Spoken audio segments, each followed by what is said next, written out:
موسیٰ علیہ السلام سے ایک چیز یہ ہوئی کہ آپ نے ایک داتن توڑا، ایک ٹہنی کو توڑا، تو ٹہنی کو توڑنا ہے جلال ظاہر ہوا، اس کی فطرت سے وہ جدا ہوا، حکم پھر اب 40 دن رکھو۔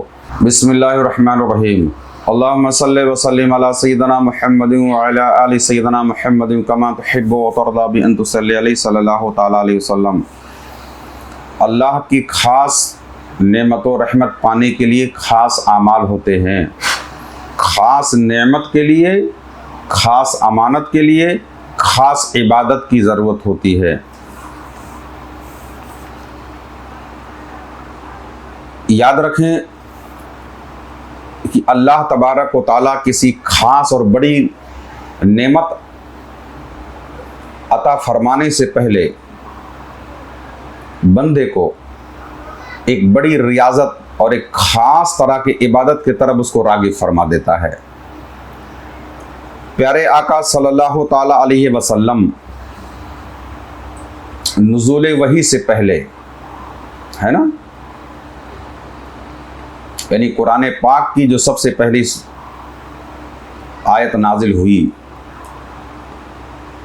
وحی کے نزول سے پہلے غار ہیرا میں خلوت نشین ہوئے، ہے نا۔ آج ہم لوگ سرکار دو عالم صلی اللہ تعالی علیہ وسلم کی مدنی زندگی پر ہی زیادہ غور و فکر کرتے ہیں، ہے نا، لیکن حقیقت یہ ہے کہ پیارے آقا علیہ الصلوۃ والسلام کے زندگی کے خاص طور پہ ظاہر کے دو پہلو ہے۔ ظاہری حیات کی بات ہم کر رہے ہیں، ایک مکی زندگی اور ایک مدنی زندگی۔ مکی زندگی کے اندر پیارے آقا علیہ الصلوۃ والسلام کی تمام تر زیادہ تر اوقات جو ہے اخلاقیات اور ریاضات پر مشتمل ہے۔ کثرت کے ساتھ سرکار دو عالم صلی اللہ تعالیٰ علیہ وسلم ریاضت فرماتے ہیں۔ آپ لوگوں نے اکثر سنا ہوگا کہ پیارے آقا علیہ الصلوۃ والسلام غار ہرا میں جاتے، کئی دن خلوت نشین رہتے، کئی دن تک کے ریاضت کرتے، اور خلوت میں ریاضت کے دوران کئی دن، کئی ہفتے گزر جاتے، یہاں تک کہ ستو باندھ کر لے کے جاتے، کم پڑ جاتا یا ختم ہو جاتا تو ام المومنین حضرت خدیجہ الکبریٰ رضی اللہ تعالی عنہا یہ خود لے کر آتی۔ شدید ریاضت کے بعد جب وحی کا دور شروع ہوا، جب جبرائیل علیہ الصلوۃ والسلام جب وحی لے کر آئے تو پیارے آقا علیہ الصلوۃ والسلام کے جسم ظاہری پر گرمی اور بخار جیسا، پسینہ جیسا جو ہے آنا شروع ہوا، جس کی حدت سے۔ اب یاد رکھیں کہ جب سرکار دو عالم صلی اللہ تعالیٰ علیہ وسلم سلطان الانبیاء ہیں، ہے نا، خاتم النبی ہیں، آپ کے قلب پاک کی طاقت اور اس کی وسعت کا اندازہ کوئی کیا کر سکتا ہے نا، اور اس کے ساتھ ساتھ خلوت میں آپ کئی ہفتے، کئی دن، کئی ہفتے گزار دیتے۔ اس کے باوجود بھی جب وہی یعنی خاص امانتوں کا جب نزول شروع ہوا تو آپ کے جسم پاک پر پسینہ، گرمی اور اس طریقے کے حالات پیش آتے۔ اب اگر کوئی بندہ یہ چاہتا ہے اس طریقے سے پیارے آقا علیہ الصلوۃ والسلام پر جب وحی کا دور شروع ہوا، خاص ریاضت، اس کے پہلے پیارے آقا علیہ الصلوۃ والسلام نے ریاضت کا خاص اہتمام فرمایا، اس کے بعد یہ معاملات شروع ہوئے، اس کے بعد بھی آپ کے جسم پاک پر اس کی گرمی کا احساس ہی ہوا۔ تو اگر کوئی بندہ یہ سمجھے کہ عام طریقے سے عام عبادات کے ذریعے اللہ کی خاص امانتیں اس پر ظاہر ہو، اس کی خاص تجلیات ظاہر ہوں اور وہ برداشت کر لے، تو ایسا بہت مشکل کام ہے۔ اب حضرت موسیٰ علیہ السلام کی ہی کو آپ دیکھ لیجئے، جب حضرت موسیٰ علیہ السلام نے اللہ تبارک و تعالیٰ سے عرض کی، مولا کریم میری قوم کو، میری امت کو ہدایت کے لیے کچھ خاص نعمت و ہدایت کے اسباب پیدا فرما دے، کچھ خاص نعمتیں عطا فرما دے۔ تو حکم ہوا کہ اے موسیٰ